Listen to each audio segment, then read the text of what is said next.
terms of size.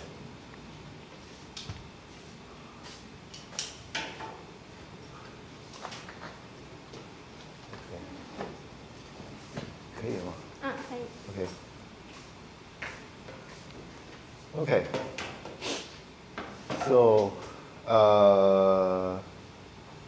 first, I think the homework is one of the homework. The homework 4 is due today, right? Is that correct? Okay. So just want to remind you, okay, the homework 4. Okay. Don't forget to submit the homework 4, and also the team, okay, information. I think the TA has created a form for you guys to fill in, okay? So I will give you guys a few more days till maybe end of this week, okay? In case if you have not found the teammates, okay?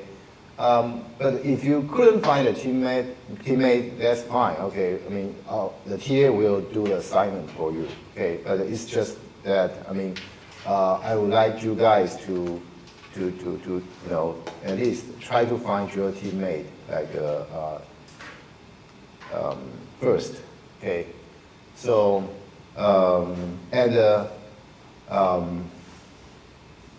the next homework due day is going to be, I mean, I would expect you guys to give me the paper that you would like to present, okay? So,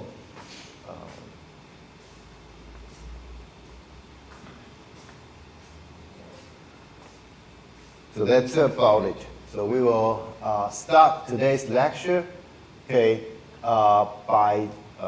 so today, okay, my purpose is to finish this chapter, okay, the windowing, okay, and if possible, you know, cover a little bit more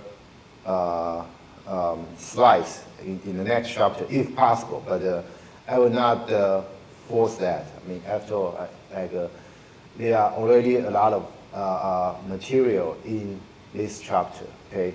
So, so last time, okay, we talked about how to, you know, deal with the windowing, right? Like, you know, given, you know, a set of course, this is a simplified version, okay? Given a set of like, how should I say, like the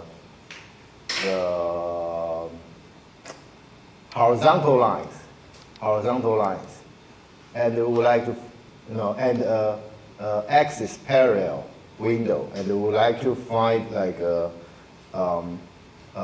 segments, okay, the horizontal segments that intersect with this window, okay, quickly. And if you still remember, okay, if you already forget, I mean, let me. Okay. We talked about there are these 4 types, right? There are these 4 types. The segment could lie entirely inside W, intersect the boundary of W once, intersect the boundary of W twice, or partially overlap the boundary of W. So in the first 2 cases, as well as part of the 4th case, you can use the range tree or KD tree. Okay, I mean, well, if the storage is really critical, okay, resource, then you could consider KD tree. But for like performance consideration, normally you would like to pick like the query tree, the range tree. Okay. Basically, you just like, I mean, for n line segments, there are 2n endpoints, and you know, the problem will become like, okay, given an arbitrary rectangle we would like to query like a, you know, the points, okay, well, in this case, the endpoints, okay, that fall into a particular like a rectangle region, which is exactly the problem that we covered much earlier in this class, right? But for the third case and the other fourth case, okay, we talk about, you know, how we can, you know, use what we call the interval tree, okay, the interval tree to deal with this issue, okay, more efficiently, okay. But part of the computation in the interval tree, okay, solution, we need to deal with like this type of query, okay. So it's like we have, you know, say this is the left boundary of your query window, and we would like to find like certain segments that go through this this line segment. Okay, there's a you know, what should I say, like a range, okay, a fixed range for the y axis. Okay, you can see it has the highest point, lowest point, but you know, on the left-hand side, it's unbounded. So it's, you can see it's negative infinite to qx. Qx is the x coordinate of this q segment, and we have a qy and a qy prime, okay, which indicates the lowest and highest you know, coordinate, y coordinate of this region. So you can see that this region is unbounded on the left-hand side. Okay, so we could treat it as a special case of the you know, range tree. Okay, and still use a range tree to solve it. But we could consider an even better solution. Okay, on this particular, you know, question. Okay. So I just want to remind you, okay, what we have done last time, and hopefully, like you know, you guys, you know, already like record your memory on our previous discussion. Okay, so so this is like you know, for our particular query. Okay, these queries are unbounded on one side, as in particular on the left-hand side. Okay, so can we utilize this property to reduce storage to linear? Okay, because if we don't do anything about it, okay, the range tree storage complexity is a little bit more expensive than linear, so we don't like it. Okay, so the idea is to apply what we call priority search tree. Okay, so if you do that, you don't need a fractional cascading, and you still can get a good performance. And the whole problem, okay, because we still need to use the range tree to search for the points, the endpoints that fall into this rectangle region. So the storage space is still unlocked, and okay, but the reason to talk about this priority search tree, okay, as I said last time, okay, it is like one more data structure you could consider, okay, in certain particular situations. Okay, so what exactly is the priority search tree? Okay, last time I told you, okay, it has something to do with heap, right? So I'm not sure, like, if you still recall the concept of heap. Okay, basically, okay, in a heap, okay, what you get is like, of course, I mean, it could be the max heap, it could be min heap, right? So let's assume we use min heap, okay? Assume the min heap is used here, okay? So in the min heap, okay, for each internal node, okay, each node is associated with a value, okay, first. Each node is associated with a value. I mean, it's a tree, but so each node has a value. And for any internal node, okay, its value is going to be smaller than all the nodes in the left subtree and in the right subtree. Okay? So that's the basic idea of the min heap. So you can see that on the left-hand side, okay, this is a heap, right, min heap, right? Because 1 is smaller than any node, like below it, okay? 3 is smallest one in this subtree, okay? 8 is smallest one among this subtree, and so on. So you can see that this is obviously a min heap, right? Okay, so, okay, so we could use the min heap, okay, to query for points in negative infinite to Qx. So first, let's consider, okay, let's consider, again, a simplified situation, okay, in which we do not have the boundary of the y coordinate, okay, the y and the y prime, okay? We only consider the one dimension situation, which is only for x, okay, coordinate, for x coordinate. So for x coordinate, it's going to be from negative infinity to Qx, right? So this query can be done, if we use the min heap, the query can be done in pretty much like a 1 plus k complexity by the sorted list, okay? I mean, of course, I mean, if you use a sorted list, I mean, it's basically you just, first think about, okay, if your list is sorted, okay, from the smallest to the largest, before we consider this min heap, if we have like a sorted list from the smallest to largest, okay, then you just scan from the smallest one, right? If it is in that like a range, you report it, right? If it's in that in the query range, you report it, okay, and go to the next one, okay. If it is already bigger than the query, bigger than I mean, outside of the query window, then pretty much you just stop, right? If it's a sorted list, right?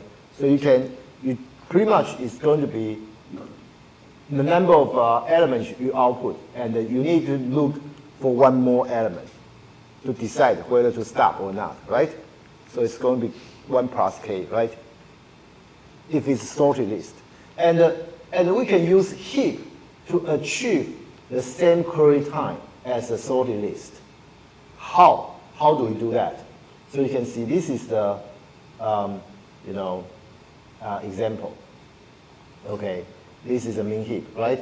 And say if you want to search with this range, negative infinite to 5, okay, to 5. So you start from the root. Obviously, root is the smallest one, right? So if it falls into a range, you report it. If not, then you stop. Okay, if not, you will just stop. Okay, and then once you do that, okay, you go to both subtree.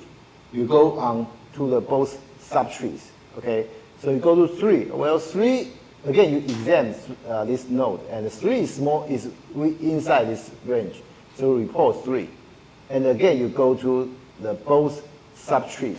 From 3. Okay, so 11 is bigger than 5, so you stop there, right? And 4 is is within the range, so you output 4. And then because 4 is a leaf node, you stop there. And from 1 you go to the right subtree 2, right? But 8 is greater than 5, so you stop there. So you can see that you may need to do a little bit more comparison, but you know, it's going to be k plus something, right? It's going to be k plus something, you know, very quickly. I mean, it's a very efficient, like search. Okay, it's a very efficient search. So pretty much the heap can achieve the same goal as a sorted list. Okay, but heap has one advantage. Okay, heap has one important advantage.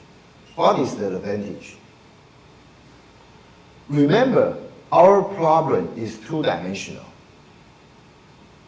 Okay, in this particular example, I did not bring up the second dimension issue, right? I only talk about one dimension, which is x coordinate, right? Okay, but how about the y coordinate? Y coordinate, okay, we need to make sure, okay, the point, okay, each node, okay, instead of associated with a value, now of course, each node will have to be associated with a point, right? But you also need to, you also need to make sure the point you report, the y coordinate fall into the range of, the y prime, right? Fall in the range of y prime, right? So in a one-dimensional sorted list, you have no way to incorporate. You have no way to incorporate the second dimension into consideration. Okay, but in a heap, okay, well, let's revisit the definition of a heap.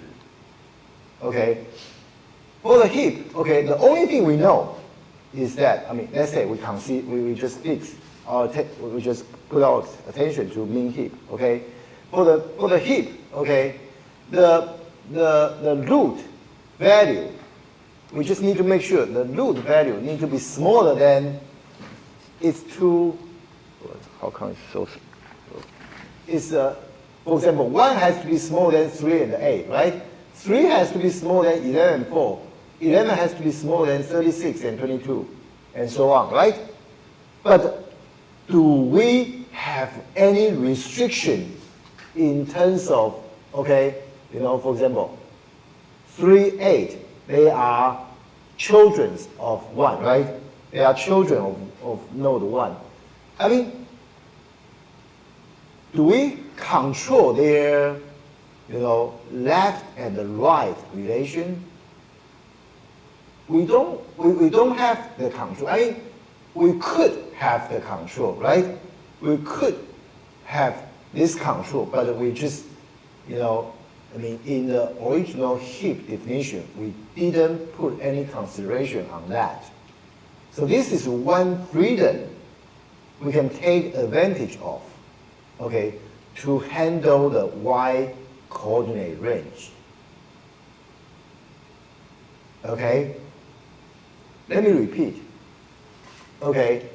Now, okay, each node should be a point, right? It should be a point. Okay? So, so because it's a point, okay, then, how the heap is structured, it is based on the x coordinate of that point. Okay, so it is still going to be a mean heap.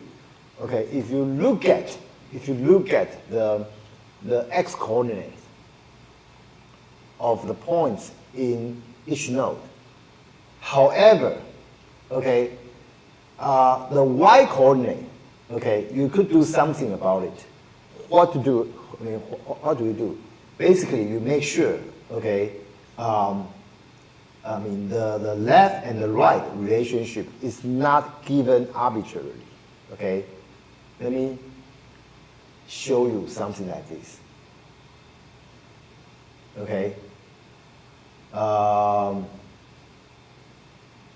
you can see that. Okay, this is a particular mean heap. Okay, well, P5 You can see P5 is here, right?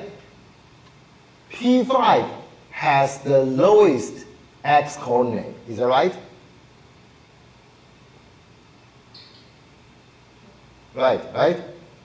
I mean, it's obvious. P5 is the leftmost node, right? Okay. So, and then P1, P2, you can see P1 x coordinate is bigger than P2, right? So P1 is the, is a parent of P2. And P3 is parent of P4 and P6. And you can see P3 has a lower x coordinate than the P4 and the P6, right? So you can see that, okay, using the x coordinate value, okay, this is a mean heap, right? Right? However, okay, the P1 is the right child of P5. P3 is the left child of P5. This is not given arbitrarily. Okay? The right child, okay, in this case, we make sure the right child, okay, of a node, okay, its y coordinate value is going to be, bigger. Y coordinate value is going to be bigger than the the left child y coordinate. Okay, you can see P1, P3. P1 y coordinate is bigger than P3, right? And the same thing can be said for P4, P6. P4 y coordinate is bigger than P6, right?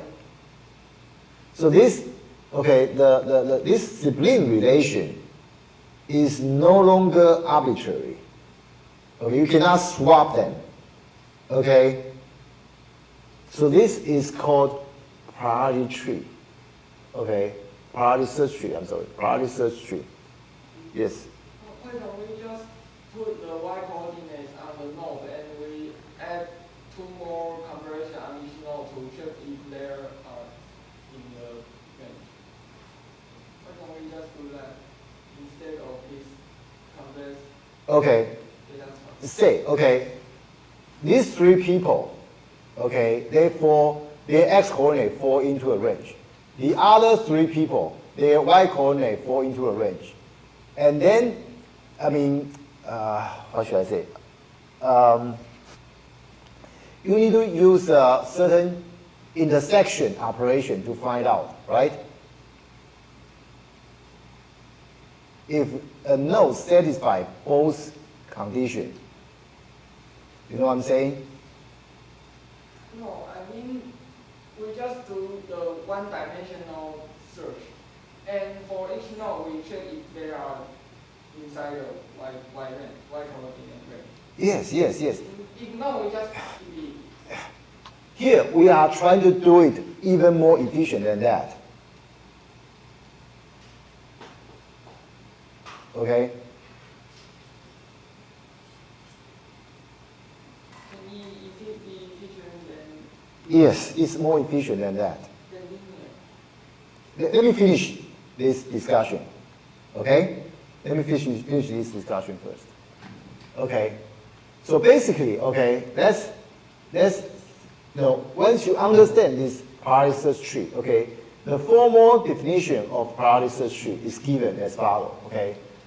If a node is empty, okay, P is empty, okay, or a set is empty, then the priority search tree is an empty leaf, okay? Otherwise, okay, we let the P mean, okay, be the point in the set P with the smallest x coordinate.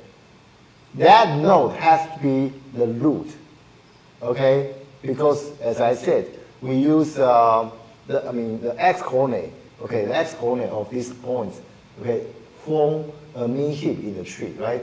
So pretty much, okay, so that y mid, okay, y mid be the median of y coordinates of the remaining point, okay, because we are trying to, what should I say, make sure it is as balanced as possible, okay, it's as balanced as possible. So we try to find the median of the of the y coordinates of the rest of the points. And then, okay, for the nodes, okay, whose y coordinate is more than y mid, okay, we put them in the, well, left subchild, okay, we call them P0, P below, I'm sorry, P below. So, well, that's basically left child. For the points that has like a y coordinate bigger than y mid, okay, we put them above, okay, or like on the right subtree. Okay, so we use this way to construct our priority search tree. Okay, so priority search tree consists of a root node V, where the point PV equal to, it has a, its x coordinate is a minimum. Okay, and the value YV, okay, so which we also store the median in this point V, okay. Of course, be very careful, okay. The point that represent, okay, in a node is the point that is associated with P mean, okay. We only store this y mid in this point is just for, for comparison, for the ease of comparison. This is really not like we store that point in this node. No. We just store this y mid there, okay? It's just for kind of like a binary search purposes, okay? So that subtree of V is a priority search tree of the set P below. Right subtree of V is a priority search tree for the set P above, So this is defined recursively, basically, okay? So, okay, I hope this figure sort of answered, the previous question, okay? So the query with a range, okay, negative infinite, Qx, okay, and the Qy prime, okay, in a priority search tree can be performed like the following, okay? We search with Qy and the Qy prime. So we have this, this is done similar to, remember like in a chapter we talk about the one-dimensional range query, yeah. In the range query, we talk about one-dimensional query first, right? And then we talk about the high-dimensional situation, right? Two-dimensional situation, right? So this, if you only consider y coordinates, because it is pretty much a binary search tree, right? It's pretty much a binary search tree, right? So you could use like a one-dimensional search, like a technique. Okay, basically we start from from root and find the node that split the search, because we have a range Qy and Qy prime, right? So we are able to find like this range, okay, that satisfy. These points, they are satisfied the y range, right? So out of this y range, we only check the points, okay, to see if they, okay, so it's like this, okay. So when we go to here, okay, go to each of these nodes, okay, we know that they are within the y range. But at the same time, we can use their x coordinate value to make sure, okay, their x coordinate also fall into the right range, because it's a mean heap, right? So say if this node, its x coordinate is already bigger than Qx, then the whole tree can be ignored, right? Okay, so after reading this figure, I hope you understand this way is even faster, right? Because you are able to consider both range. Okay, you are optimizing on both range. Okay, I mean, in your case, you just, oh, we consider the first coordinate, right? But after that, what do? You check everyone that satisfy the first range, right? But now, okay, not only we use the y coordinate to restrict our search range, we also use x coordinate to get rid of some subtrees, the whole subtrees. So this is faster than what you proposed. Is that okay? I hope that answers your question. Okay. So, okay. So you find this range. Okay. All the shaded subtree in the figure stored. Only points whose y coordinate lie in the right range, in the correct y range. So we search those subtree based on the x coordinate. Okay. So I mean, well, the search is done, you know, just like what we did for the heap. Okay. So nothing special here. So the query algorithm is very simple. Okay. Okay. So this report in subtree. Okay, this thing reports this much time all points in the subtree rooted at V whose x coordinate is at most qx. Okay, where kv is the number of reported points. Okay. So any point stored at a node on the search path to qy or qy prime may lie in a query range. I mean, this is guaranteed like by the binary search tree property. Okay, so I mean we use this property. I mean in chapter, I believe that was chapter 5. Okay, so this you know, we make sure the y coordinates in the range, and then we do the x coordinate like through the heap. So this got to be correct. Okay, so okay, and the query algorithm is, the whole query algorithm goes like this. Okay, so you first try to find like you know, the range for the y. Okay, and then for each of them, okay, you try to you call the report in subtree RCVQX. Use this this query algorithm. Okay, this query algorithm is basically do a query on for x coordinate. Okay, in a heap-like structure. Okay, so that's about it. So you sort of combine the binary search tree with the heap. Okay, you could say it like this. Okay, in this priority search tree. Okay, the x coordinate works like a heap. The y coordinate works like binary search tree. Okay, and how about the performance analysis? Okay, this query priority search tree. Okay, algorithm. Okay, reports the point in the query range, this one, okay, in big O log n plus k time, okay, where k is the number of reported points. Why?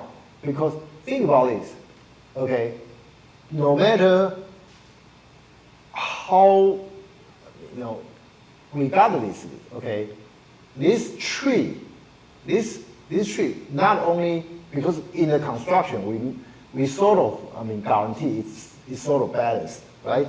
Because we use the y mid to make sure the left subtree and right subtree are roughly balanced, right? Okay, so it is, I mean, you don't have the skewed situation, and you know, for let's say we have like n points, the height will be log n, right? The height will be log n, right?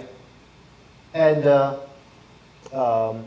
if you still remember, okay, finding this range, finding all this subtree, okay, within the range of Qy and Qy prime, okay, it takes only log n time because you start from a root, you go down all the way, okay. In the worst case, the V split could be the root, so it's going to span, it's going to go through like twice of the tree height. But the tree height is log n, right? So in the worst case, it's going to be 2 times log n, right? And then once you identify these subtrees, okay, even though they are subtrees, the number of nodes in here must be much smaller or equal to n, right? Smaller or equal to n. And to do the, to apply this the report in subtree, algorithm on top of it, then each of them will be, will take like a, 1 plus kV, okay. So eventually, the whole complex is going to be, log n plus k.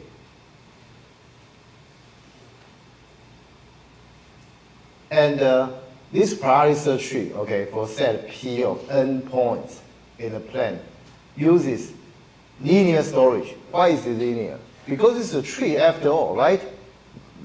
It must be linear, okay? So this is important because this complexity, this storage complexity is lower than range tree, right? In the range tree, it's going to be n log n, right? There's an additional log n added to that because, remember, we have a tree for each internal node. It has an associated structure, okay? So it's much more complicated than this, right? So the storage is linear, and it can be built in n log n time. Well, you just try to, you can just use its definition to do the construction. Because you will find that, okay, if you use its definition to do the construction, it's obviously, the construction time is going to be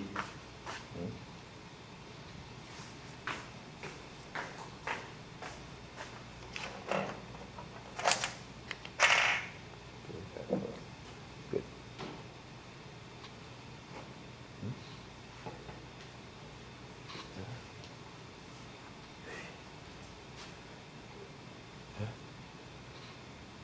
没有本差。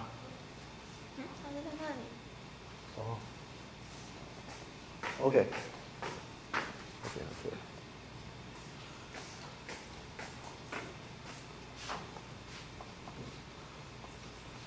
So,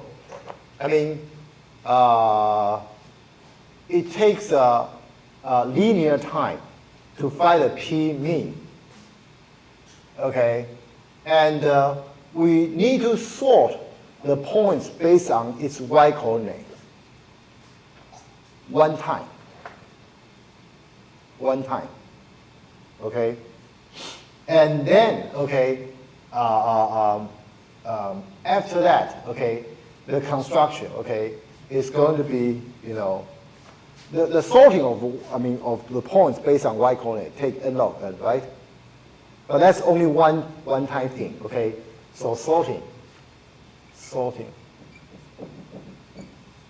of take n log n. That's, and then you find, it takes linear time to find the x mean, okay, x mean. So your Tn is going to be, because it's like a binary tree, right? The n is roughly divided by 2, right? Plus linear. So the rest of the construction is going to be something like this. This one will give you n log n. Okay? And, well, n log n, and plus the original sorting, which take n log n. So the whole construction take n log n. Okay? So,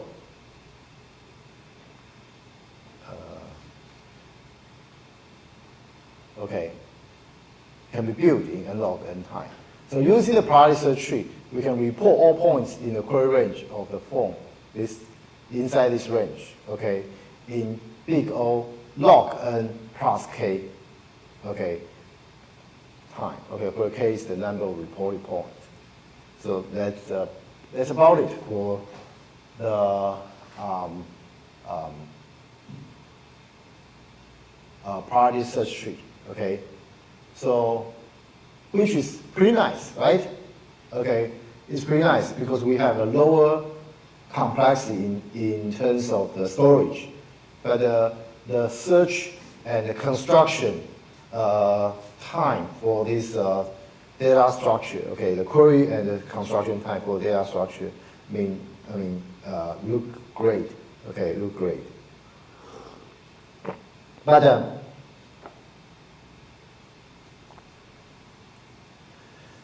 let's come back to this windowing problem. Okay, so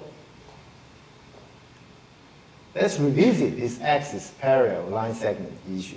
Okay, at the very beginning of this chapter. Okay, this is part of this problem is motivated by the printed circuit board design, right?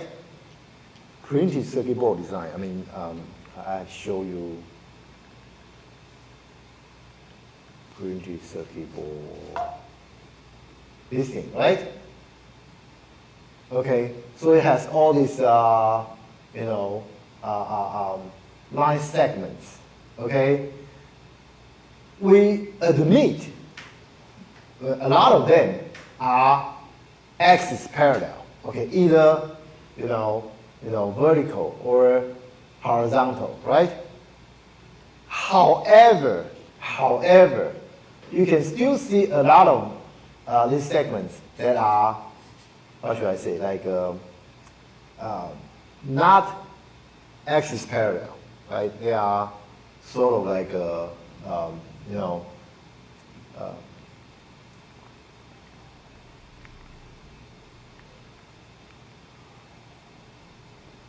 okay. Some segments may have different orientations, right? Okay, may have different orientations. Okay, even though most of them are axis parallel, we have dealt with the simplified problem already. But we need to come back to consider, the segments at an arbitrary orientation, how to deal with this ultimate issue, okay? Of course, when we consider this, okay, because they are pretty much the wire on the circuit board, right? So normally you don't see these segments to intersect each other. You don't see like, a wire and another wire go like this, okay? In a circuit board design, normally, each wire is dedicated use between two devices on the board, on the circuit board, okay? So we can assume the segments are, to be disjoint, okay? So this is not really simplification, but a reality check, okay? Because as I said, like these segments are a part of circuit, so they are not supposed to be to have intersection anyway, okay? So how do we deal with segments of arbitrary orientation? So we are no longer consider simplified problem. We are trying to consider the original, more complicated version of this problem. Okay. So, okay, one way that we could consider, I mean, this is an intuitive manner because we already know how to deal with the axis parallel segments, right? Okay, so you could try to replace each segment by its bounding boxes, by its bounding box. For example, like if a segment is like this, its bounding box, this bounding box, of course, is axis parallel, okay? This axis parallel. So each segment, okay, if it's a vertical or horizontal, of course, its bounding box is that segment itself, right? But if it's like it has a certain orientation like this, you can imagine, okay, you try to replace this segment with, well, 4 segments in the bounding box. And all these 4 segments will, jointly represent this segment. Okay, these 4 segments, okay, from the bounding box, okay, jointly represent that segment. Okay, and if any of these segments, okay, in the bounding box is, inside the query window, then there's a high possibility that this original segment is inside the bounding box, right? Right? I mean, so by using this naive approach, pretty much you can use the algorithm we already discussed to deal with segments with arbitrary orientation, right? So which is nice, which is very nice, right? So the advantage of this approach is that in practice, this technique usually works very well, okay? Like what you can see on the left-hand side. The figure in the left-hand side. However, the disadvantage of this approach is that in the worst case, okay, however, the solution is quite bad. Okay, this is a very special case. Of course, this case you can see that it's intentionally designed. Okay, it's not. If you randomly generate some segments, it's not going to be like that. Okay, you can see all these segments. Okay, their bounding boxes. Okay, all intersect with this query window, right? Right? But none of these segments is really in the bounding in the query window, right? All these segments are actually outside of the query window, right? But because their bounding boxes intersect with this segment with the query window, so you have to check every one of them. Okay, you have to check every one of them. So this is the worst case scenario, of course. I mean, but well, I mean, if you try to consider that situation, the solution obviously is I mean, this approach is not a good idea, right? So let me ask you this question, okay? Which one is more likely to happen?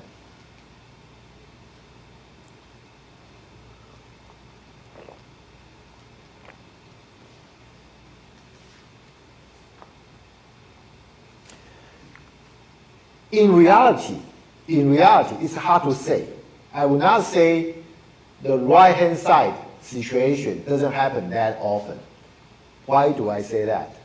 Okay, I mean, intuitively you will say, oh, most of the cases will be on the left-hand side. Okay, the situation on the right-hand side doesn't happen that often. But, yeah, we are talking about the circuit board, right? And the circuit board, I mean, it's very common to have a lot of wire that has the same orientation. Okay, so let me show you that picture again. Well, unfortunately, it's the first. You can see, probably not very obvious, but you can see these three wires. They are all in the same orientation, kind of like what we saw in the worst case scenario, right? So that is why, okay, you probably shouldn't ignore that worst case scenario, okay? You cannot just say, oh, that's not going to happen that much, okay? But that's because like we are considering this particular application and this particular application, you know, in this particular application, like this worst case may happen much more than you may think. Okay, so we do need to have to figure out a way to deal with segments with arbitrary orientation, not using a bounding box, but by using something different. Okay. So well, let's take 10 minutes break. When we come back, we'll continue our discussion on this topic. Okay?